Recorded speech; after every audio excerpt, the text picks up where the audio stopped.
இந்த உலகத்தில் பெரும் பகுதி முடிந்து விட்டது. குர்ஆன் சொல்லுது, இது கடைசி பக்கங்கள் பெரட்டி கொண்டிருக்கிறோம். இந்த பக்கத்திலும் நீங்கள் மோசடி செய்துவிட்டு எப்படி கபரில் கொண்டு போய் உங்களை அடக்கின பிறகு பதில் கொடுக்க போறீங்க? பெரியவர்களே, நான் கேட்கறது உங்களுக்கு புரியுதா? ஏன் இந்த அசிங்கம்? நீங்கள் எல்லாம் வெளியே இறங்கி இதை பற்றி பேசாவிட்டால் ஒரு விஷயத்தை சொல்கிறேன், கவனமாக கேளுங்க. யகூதிகளை பற்றி குர்ஆனில் படிங்க. எங்களுக்கு வெள்ளிக்கிழமை சிறப்பான நாள், யகூதிகளுக்கு சனிக்கிழமை, கிறிஸ்தவர்களுக்கு ஞாயிற்றுக்கிழமை. அல்லாஹ் இப்படி தான் பிரித்து கொடுத்தான். அவங்க ஞாயிற்றுக்கிழமை யகூதிகளுக்கு குர்ஆன் சொல்லுது, அவங்க சனிக்கிழமை யௌமு சபத், எங்களுக்கு யௌமுல் ஜும்ஆ வெள்ளிக்கிழமை. ஆனால் எங்களுக்கு ஜும்மாவில் ஒரு பகுதி மட்டும்தான், ஜும்மா ஹுதுபா நேரம் மட்டும்தான் நாங்கள் வியாபாரம் செய்யக்கூடாது. யகூதிக்கு அப்படி இல்லை, முழு நாளுமே அவங்க வியாபாரம் செய்யக்கூடாது. யகூதி எப்பயுமே கிரிமினலாக யோசிப்பான். என்ன பண்ணிட்டான், அவங்க மீன் பிடிப்பாங்க, வலையை விரித்து வச்சுட்டு சனிக்கிழமை பிடிக்கலையே, சனி பிடிக்கிறத ஞாயிறுத்தானே எடுக்கிறோம், நாங்கள் பிடிக்கலையே, நாங்கள் சும்மா தானே வலையை வச்சோம் அப்படின்னு சொன்னாங்க. அதுக்கெல்லாம் தண்டனையை கொடுக்குறான். கொடுக்க போக்கில் ஒரு கூட்டம் வர்றாங்க, வந்து கேட்குறாங்க, ஒரு கூட்டம் பயான் பண்ணுறாங்க, ஏய் சனிக்கிழமை வேணாண்டா, வேணாம் தான், வலையும் விரிக்காத, வலையில் மாற்ற மீனும் வேணாம்.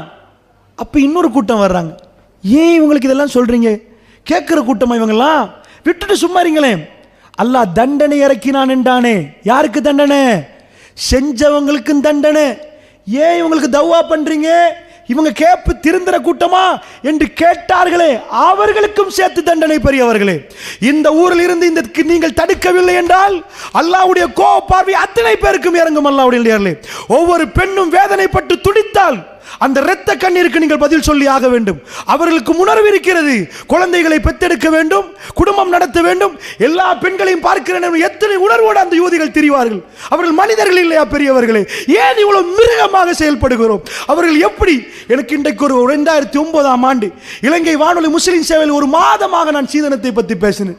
எனக்கு இன்றைக்கும் ஞாபகம், ஒரு பெண் எழுதினால் கடிதம், எங்க ஃபைல், எங்க ஆபீஸுக்கு எக்கச்சக்கமான கடிதங்கள்.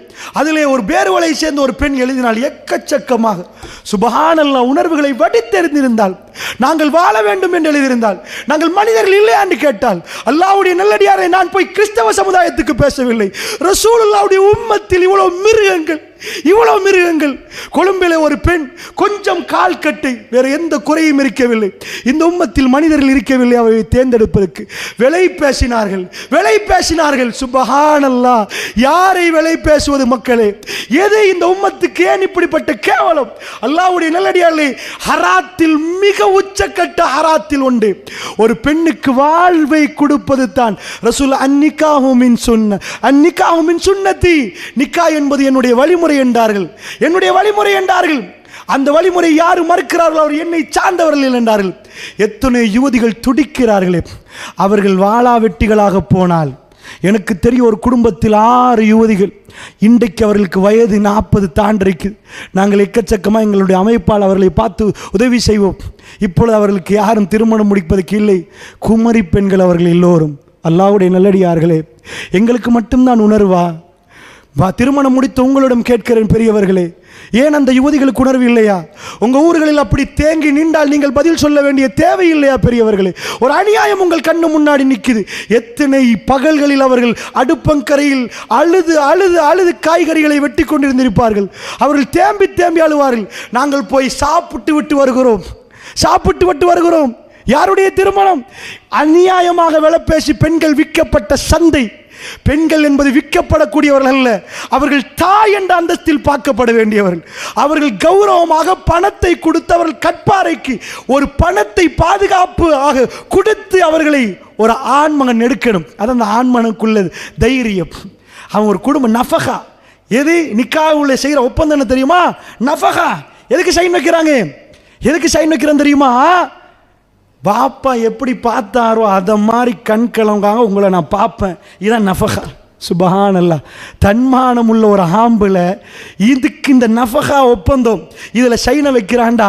இப்பயே விலை பேசி 4 கோடியை வாங்கிட்டான், 2 கோடி எடுத்துட்டான், இவன் வாப்பா மாதிரி பார்க்க. சுபஹானல்லாஹ், நீங்கள் எப்போ இந்த அநியாயத்தில் கை வச்சிங்களோ, என் கண்ணு முன்னாடி நடந்து கொண்டே சொல்கிறேன். என்னுடைய நெருக்கமான ஒரு நண்பர், அவர் மாஷா அல்லாஹ் இந்த கொள்கையில் இருந்தார். உங்களுடைய குடும்பத்தார் இல்லை. என்ன ஆச்சு? கொழும்பில் நடந்தது. என்ன ஆச்சு? திருமணம் முடித்தார்கள். திருமணம் முடித்தா மாப்பிள்ளை இருக்கையில் அவசரமாக வெளிநாட்டு வெக்கேஷனில் தான் வந்தேன்னு ஒரு மாய நடிப்பை போட்டு வெளியே போயிட்டான். போனால் அங்கேருந்து மாப்பிள்ளை கால் பண்ணுறாரு மனைவிக்கு, நான் அவசரத்தில் மாட்டிட்டேன், நகையெல்லாம் விற்று அனுப்புங்க. வாக்குப்பட்ட ஒரு பெண்.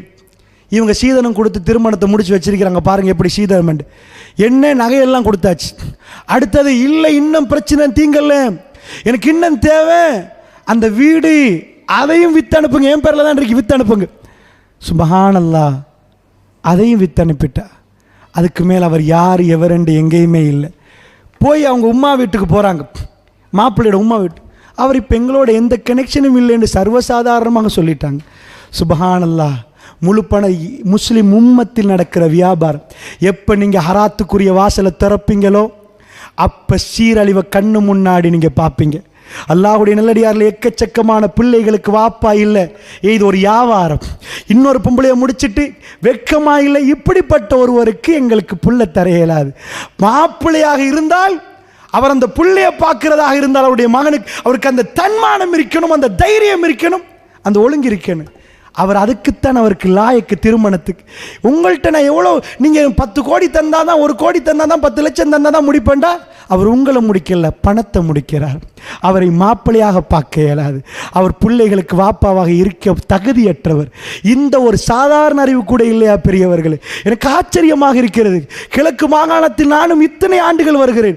ஏன் ஃபோன் போட்டு சீதனத்தை பேசுங்கள், சீதனத்தை பேசுங்கள், சீதனத்தை பேசுங்கள் சொல்கிறான், எனக்கு புரியவில்லை. அல்லாஹ் இன்னும் ஓயவில்லை, ஓயவில்லை, ஓயவில்லை.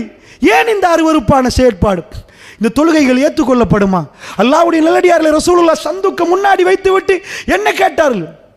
கடன் எவ்வளோன்னு கேட்டார்கள். அடைக்கப்பட்டால் தொழுவிப்பார்கள், இல்லை என்றால் எனக்கு கேள என்றார்கள் ரசூலுல்லாஹ். நான் தொழுவிக்க மாட்டேன். இதுவெல்லாம் மிக கடனையும் தாண்டினது, கடனையும் தாண்டினது. சந்துக்கை முன்னாடி வைக்கிற நேரம் என்ன பண்ணுவது? அநியாயமாக அபகரித்திருக்கிறாய் நீ.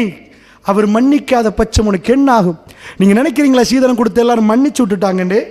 எல்லாரும் மன்னிச்சிருக்கிறாங்க நினைக்கிறீங்களா? ஒரு காலமும் இல்லை பெரியவர்களே, ஒரு காலமும் இல்லை. என்னோட பேசின பலர்களும் அவர்கள் இரத்த கண்ணீர் வடிக்காத ஒரு குறை மட்டும்தான் இருக்குது. நாங்கள் இப்படி செஞ்சோம் தங்கச்சிக்கு, இப்படி செஞ்சோம், எங்கள் லைஃபே முடிஞ்சு, எங்கள் லைஃபே முடிஞ்சு, இப்படி என்று சொன்னவர்கள் தான் நிறைய இருக்கிறார்கள் பெரியவர்கள். இப்படி கேவலமாக திருமணம் முடிச்சு உலகத்தில் என்ன அடைய போகிறோம்? நான் சொன்னேனே, யகூதிக்கு ஒரு டாக்கெட் இருக்குது, 10 கோடி அடைந்தால் பிரச்சனை முடியும் என்று. முஸ்லீமுக்கு ஒரு டாக்கெட் இருக்குது, ஒரு நாளும் பிரச்சனை ஓயாது. அல்லாஹ்வுடைய உதவி எப்போ வரும் என்ற எதிர்பார்ப்போட முஸ்லீம் வாழுவான்.